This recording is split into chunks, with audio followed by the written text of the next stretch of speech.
Hey everyone, बहुत सारे बच्चे हैं जो हिस्ट्री में उनका बहुत कॉमन सा सवाल होता है कि मैम हमें पूरी हिस्ट्री तो समझ में आ जाती है लेकिन जो डेट का है ना वो बहुत कंफ्यूजन करता है। यानी एडी और बीसी में क्या फ़र्क है वो हमें बता दीजिए। मतलब रोज़ ये बच्चों का सवाल होता है और मैं रोज़ क्लास में ये बातें समझाती हूँ।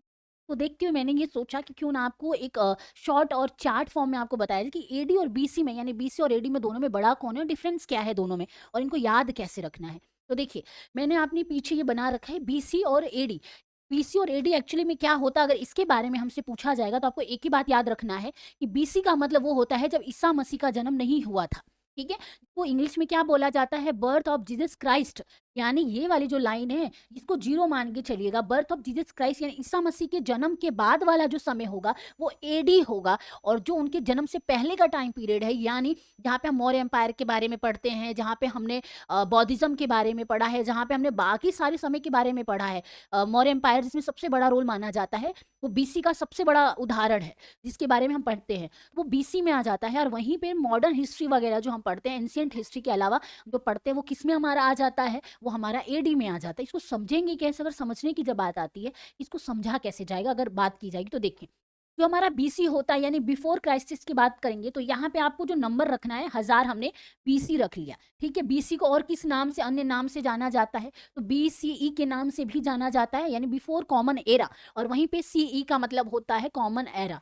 ठीक है? यहाँ पे मान लीजिए 1000 हो गया, तो यहाँ पे जो हम टाइम याद रखते हैं, हम लोग क्या रखते हैं, 1000 के बाद क्या होता है, 2000, 3000, 4000 होता है। लेकिन जब आप बीसी की बात करते हो तो ये माइनस में होता है। किस में होता है? माइनस में होता है। यानी 1000 के बाद क्या आएगा यहाँ पे? यहाँ पे मान लीजिए आ जाएगा 900। ठीक है? वैसे ही यहाँ पे आप मान लीजिए समय ऐसे चलता रहा, यहाँ पे आ गया 100। तो ये क्या है, माइनस हो रहा है, ये प्लस नहीं हो रहा है। तो जिसमें समय माइनस में होगा, जैसे 325 मान लीजिए कि मौर्य एम्पायर में कोई घटना घटी, तो 325 वाला आपको याद रखना होता है। लेकिन उसमें आपने कहीं पढ़ा कि 322 में ये हो गया। तो आपके मन में ये सवाल होगा कि 325 में ये हुआ था, तो उस हिसाब से तो 26 में होना चाहिए था, तो ये 22 कैसे आ गया?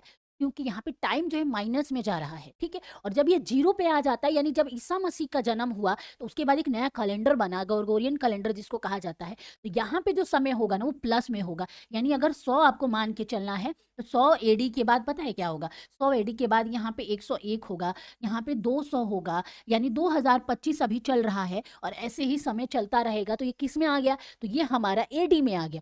ठीक है? याद रखिएगा, जो माइनस में होगा वो बीसी में, जो प्लस में जाएगा वो एडी में हमारा आ जाता है, यानी ईसा मसीह के जन्म का बाद वाला टाइम और ईसा मसीह के जन्म का पहले वाला ये वाला टाइम।